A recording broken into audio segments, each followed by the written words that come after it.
Welcome, everyone, to today's edition of the Create, Engage, Succeed show. I'm Mary Nunley with my co-host, Amadeus, and our special guest, Dustin Bakkie. All right. And Dustin comes to us from California. And we've had a very long relationship, I think like 3 weeks.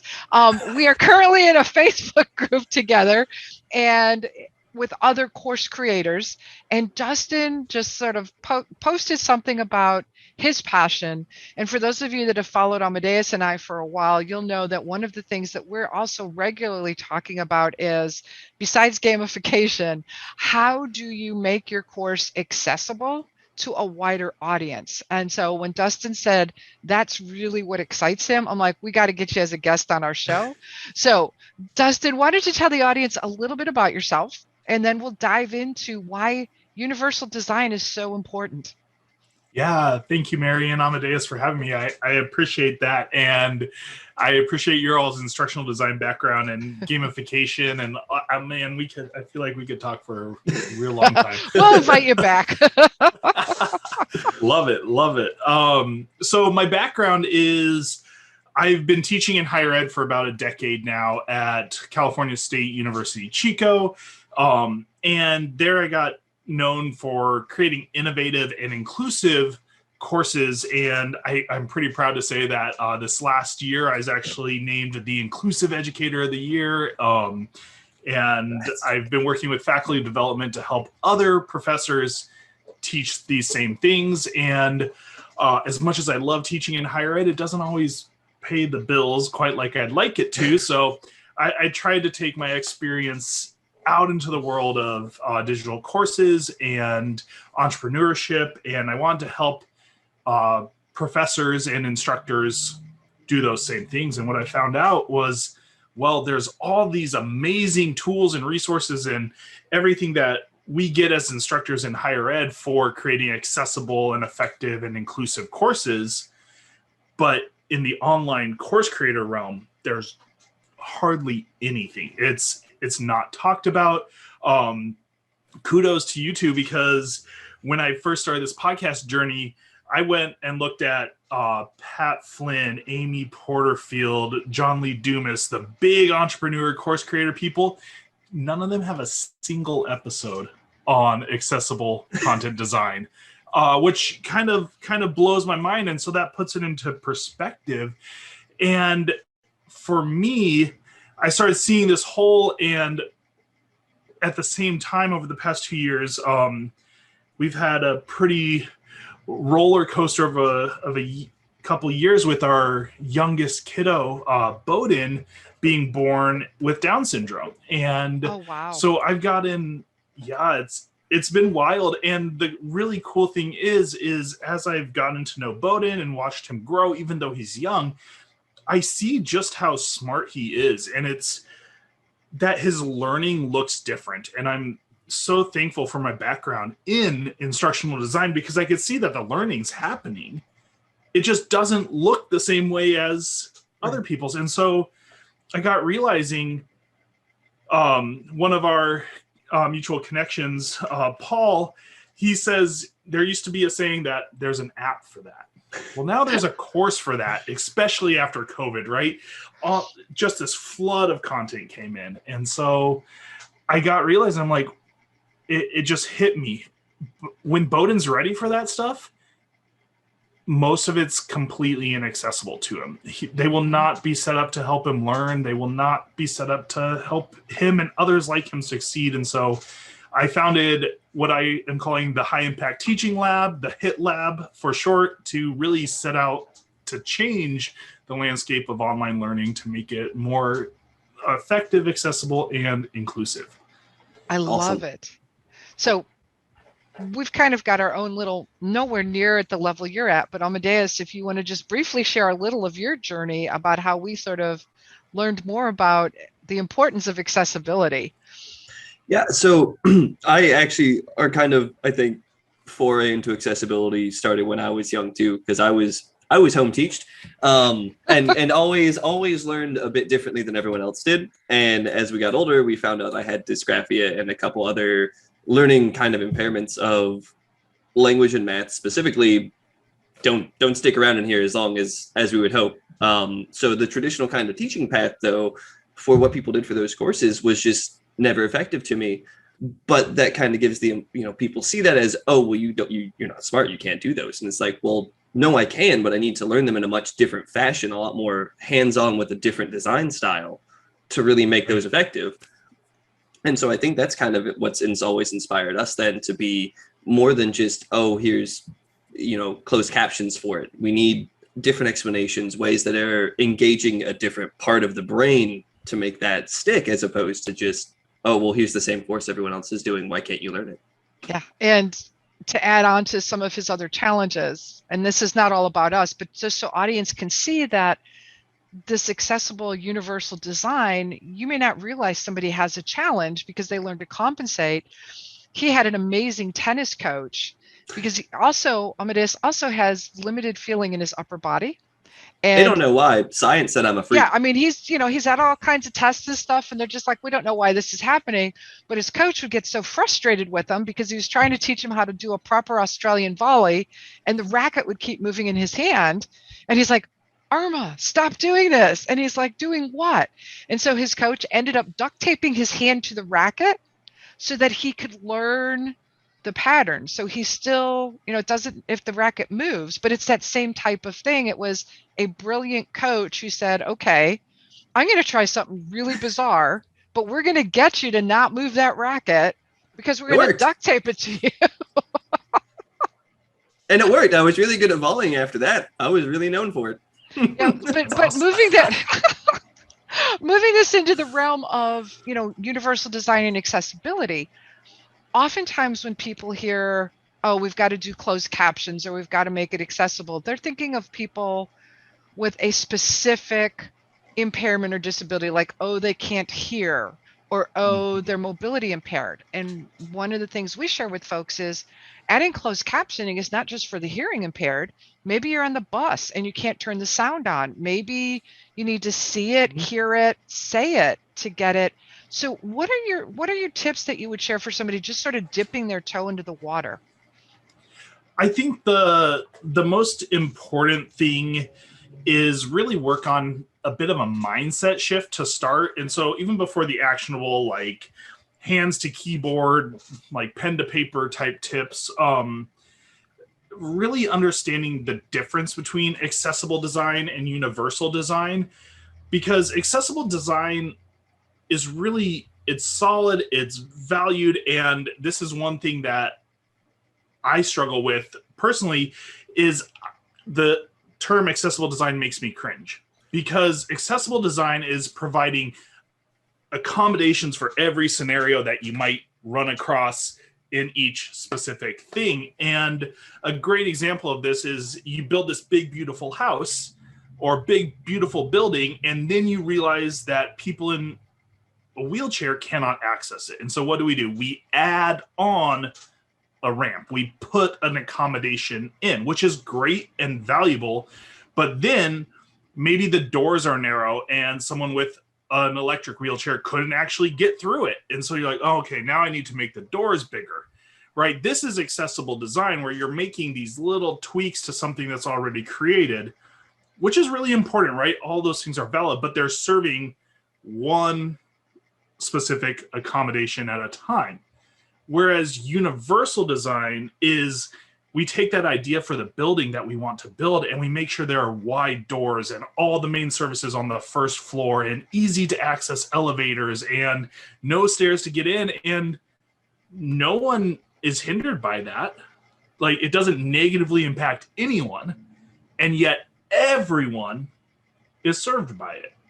And so it's this idea of, we design for the margins, and everyone, all learners benefit. Just like you were saying, is that a typical learner or a neurotypical learner might just want to listen to your course on the bus. That's the time they have, especially if they're a busy parent or someone and they can't turn the volume up and they want that to go, or there's a lot of background noise. Closed captions work for those kind of things. And so providing multiple avenues to digest and work with the content is actually a lot easier when you start from the beginning. Universal design is pretty easy to implement if you think about it, rather than being an afterthought with accessible design being hard. However, most people have never heard the term universal design, yet alone, like, so that's one of the hard things for me is like, okay, which term do I use? Do I use the one that people understand and resonate with but makes me cringe, or do I Yeah, well, and I really like that you used the term universal design, because that was a question I just got as a PM, is what's the difference? And then the other part of it is, how do you plan a course and apply universal design? Because it's much easier, like you said, to retrofit a course and drop in closed captions or turn on accessibility tools if you're using software like Storyline or Captivate. But the hard part is thinking it through and architecting it prior to. So how do you do that? Yeah, so I don't think it's necessarily as hard as it would be to do the after the fact. It's just a different approach. We are used to kind of like throwing it down. And what you even hear, we talked a little bit about this pre-show, is you hear people say, hold a live training and just upload the video, and now you have a digital course. And so it's about taking a different approach from the start. And I'm a big advocate for Google Documents. Google Documents and the Google Suite in general does a good job with creating tools that are easy to use in an accessible manner. And so I like to lay everything out in a Google Doc. And then you polish and build it out, but you have it all kind of laid out. And so a prime example of this is just about every course, every business has some sort of freebie, and it's usually a beautiful PDF with pictures of succulents and the newest MacBook, right? And these things are gorgeous to look at. But that's where people start. They log into Canva, they find the best pictures that they can, and they put their content over the top of it. And it's this beautiful document. But if you just kind of switched your thinking and you took a moment to lay out all of your content in a nice plain Google document PDF, now the content's laid out, it's polished, it's ready to go find your nice pictures and copy and paste your content over. And so what you end up with is the same beautiful polished piece, but you did all the work in a text editor, which is going to be easier to kind of polish anyway. But now you also have an accessible document, one that is more ready to be used with screen readers or other type of accessibility tools. And you didn't have to do much more work besides like building it in one place first, then copying and pasting it over. And let me tell you, the copy and pasting goes fast, and it actually allows you to focus on, okay, content is my focus. Okay, visual like appeal is my focus here.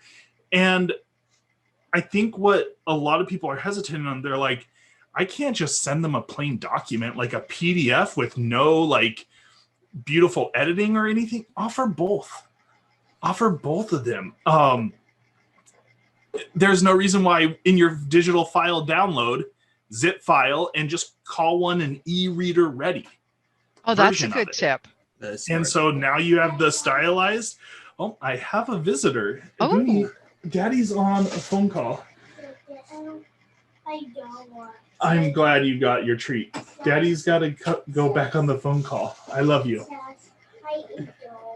I'm glad you ate a good lunch. I'm sorry. Oh, that's okay. That's okay. I mean, that is the joy of being able to work from home, is we have family or cats or whatever. So, but no, I never really thought about that, because that is something that, again, we talk to our clients about, is making sure you use friendly fonts and alt tags. I've never really thought about creating a non-pretty e-reader friendly version. And that's something really simple that you could do. My guess is a lot of people are probably already doing similar things to that, outlining and using Google Documents to create this all out. And you just really need to use the defaults. In terms of fonts and stuff, the default fonts are all really good for that. But if you want to take it a step further, a couple of tools I recommend is there is Google Read and Write, and this will actually read your document to you. So you can actually hear what a screen reader would say. So after you get done, if you want to just check it, Google Read and Write, it's a free add-on to Google Chrome for the G Suite, easy to use. The other one that I really recommend is, it's called Grackle Docs, and this is another G Suite add-on. Again, I like the G Suite for this, and this will actually run accessibility content checks. Oh, sweet. So it will run it, and it will tell you, it'll bring up kind of a sidebar that has a checklist, and it'll tell you exactly which ones you hit, which ones you didn't hit, and how to fix them. So it's a powerful tool. It works for Google Slides. It works for Sheets. It works for documents. It works for all of them. So that's Grackle Docs, like the crow or the okay, so like Crackle, blackbird, but with a G? Yep. And then now, are these extensions or are these apps? Like, are these Chrome extensions? They're Chrome extensions. Okay, that's even better. So that means it would work pretty much anywhere. Mm-hmm. Oh, sweet. Amadeus and I are both going, okay, here we go. Let's go. I immediately pulled that up and was like, okay, don't forget about this. Yeah. So just so you know, Justin, we have this tendency when our guests come on and give us the names of something really cool, we'll like just go do it right in the middle of the interview. That's how we ended up with a game development box kit. Like, oh, the white box. Okay, here it is. So any other great tips that you have? And then the other thing is, you and I share a common background in that we both came from higher education. Mm-hmm. When you're in higher education and oftentimes in corporate, you are frequently the instructional designers are much more aware of the need for universal design or accessible design because of, in higher education, it's mandated. In corporate, there's always that risk of running a lawsuit. When you're an individual course creator, that's something that pops up frequently, like, well, no, I'm not liable, and nobody's going to sue me. And our thought is, you shouldn't be driven by the potential of a lawsuit. You should be driven by what's the best experience that your audience is going to have. So assume somebody has no ID experience, and they did their live session and turned it into a course. What would you say, and I may be putting you on the spot, to help them as they're mapping out their live session so that it becomes a more universally accessible course when they do convert that content? Yeah. So again, it kind of comes back to pre-planning and organization, and a lot of really good teaching comes into just being like organized and thoughtful before you jump up on stage, or even planning out what you're going to do. So one of the things that I recommend, and this is something that Pat Flynn does, and if you ever watch a live stream with him that he intends to repurpose into a course or a bonus or something like that, in his slide deck, he'll actually have like intro and exit slides. So instead of just jumping to the next topic like a lot of people will do, he'll have a little wrap-up slide that kind of wraps up the topic that he's talking about. And then he'll have an intro slide. And at the start of the live session, what he'll say is, hey, so we are going to repurpose this into a course bonus, and you all are along for the ride, but I want to let you know that what's actually going to happen is you're going to see me kind of wrap the topic up, and I'm going to pause, I'm going to take a drink from my water bottle, and then I'm going to start the next topic in a fresh way. And what that allows you to do in post-editing is it almost looks like you now filmed that little spot just intentionally. It's not like it's being pulled from the end or being pulled out of this like live stream by just chop. You are doing that, but the way you approached it is a little bit better. And the other thing you can do is, if you want to convey that sense of live, you can do that. But in someone who's coming in afterwards, connection is a big part of learning. And so if you're watching this replay of a live session where there's a lot of interaction and they're talking with the audience, you almost kind of feel left out. It's like you're like watching the group through the window. And so if you're planning that your students will most likely you'll have more students on the back end, on the replay end. You want to make them feel included and connected. And you do that by talking to them and talking to the camera rather than the audience. And you let your audience know, you can be like, we'll take some questions after each section, or we'll take questions at the end and I'll come back to you there. And so you can still connect with them live, maybe a bit more segmented, but it allows them to feel connected. And then what you could even do is you could say, you could piece all those Q&As together and you'd be like, okay, the Q&A session that came with the live at the end. And so there's a bit more intentionality with it. That's from an effective teaching and repurposing standpoint. And again, a lot of these things, there's overlapping between effective teaching and accessible course design or universal course design, in that we just set everyone up for success. But obviously there's the media trifecta. We want live captioning. We want a transcript.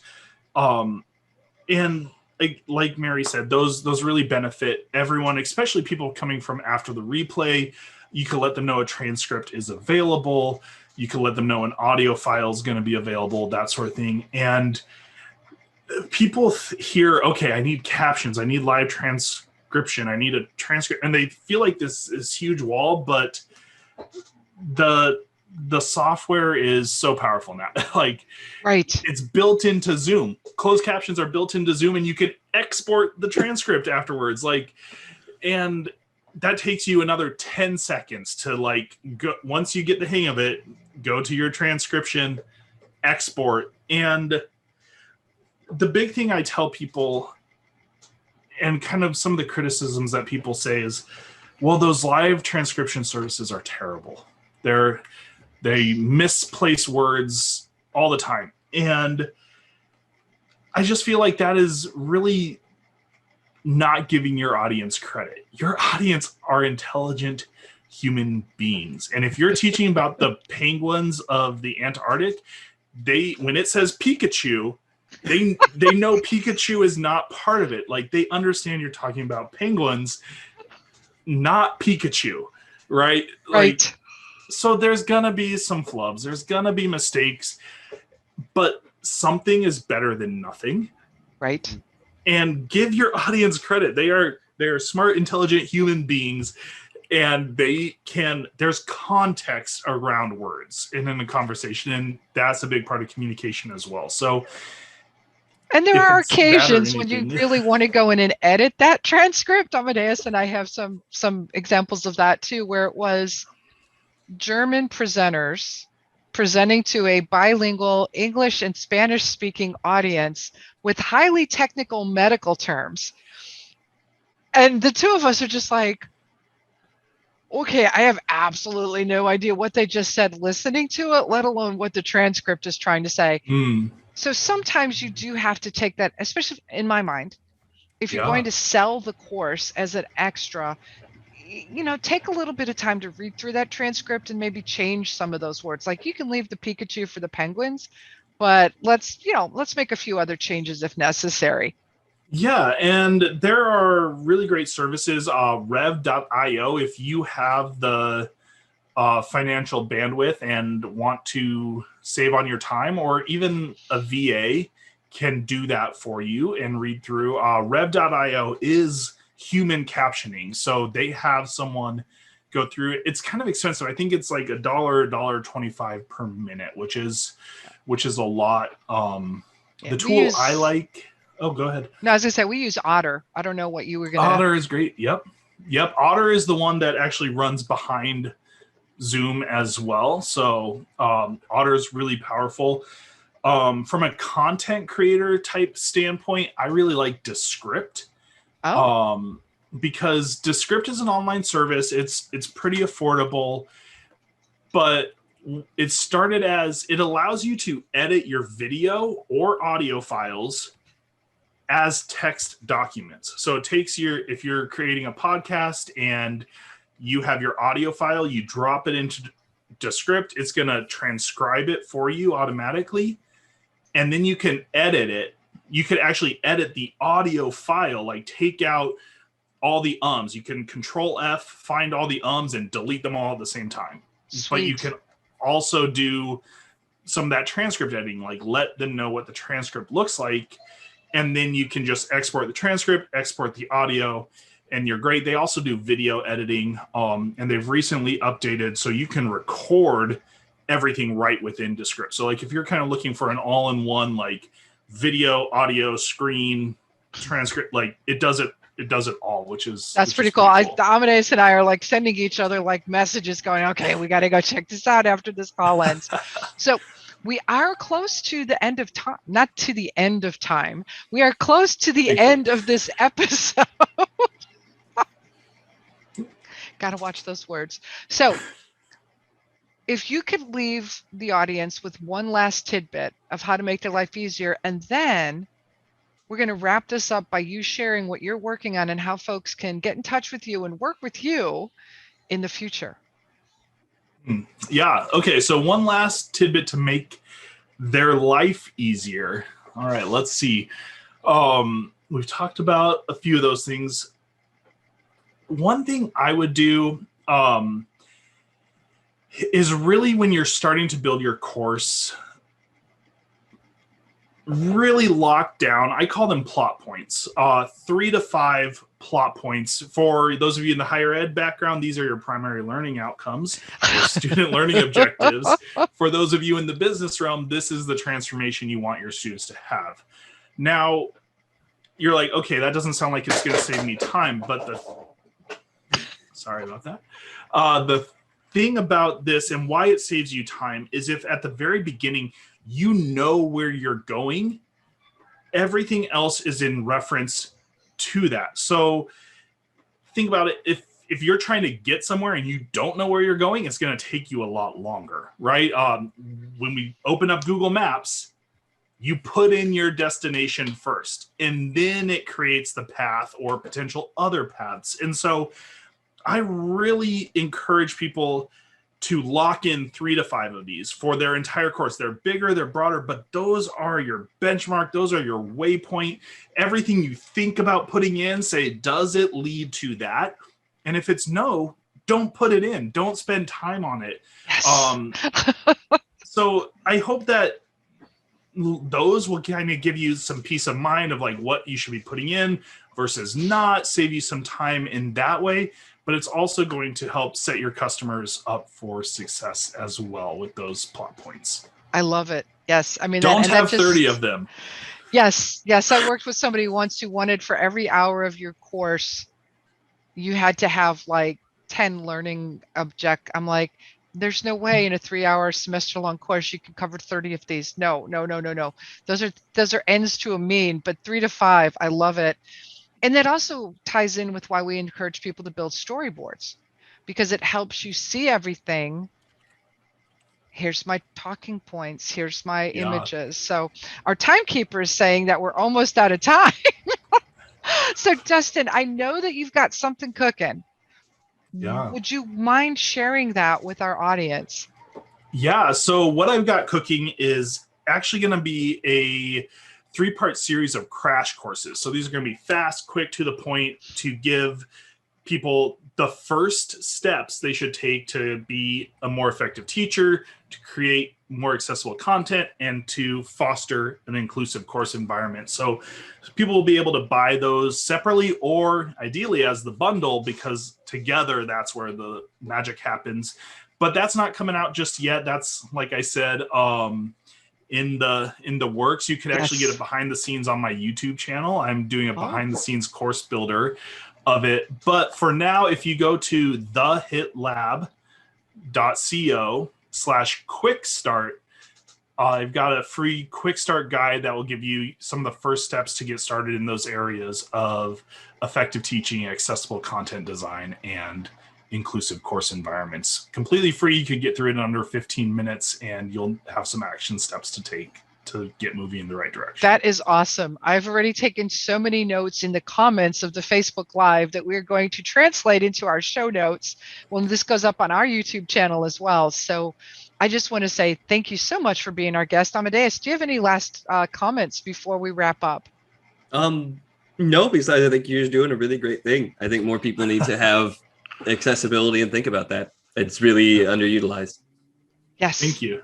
Yes, no, this is great. We would love to have you back as a guest as you get closer to launching as well, because I do think, and I've tagged a bunch of my former colleagues in higher ed and corporate to watch this episode, because it answers a lot of questions that people have that we've come across. So on behalf of the Lavender Dragon team, I would like to say thank you for being our guest, and I look forward to having you back in the future. Thank you, Mary and Amadeus. I'm looking forward to those future combos. That is awesome.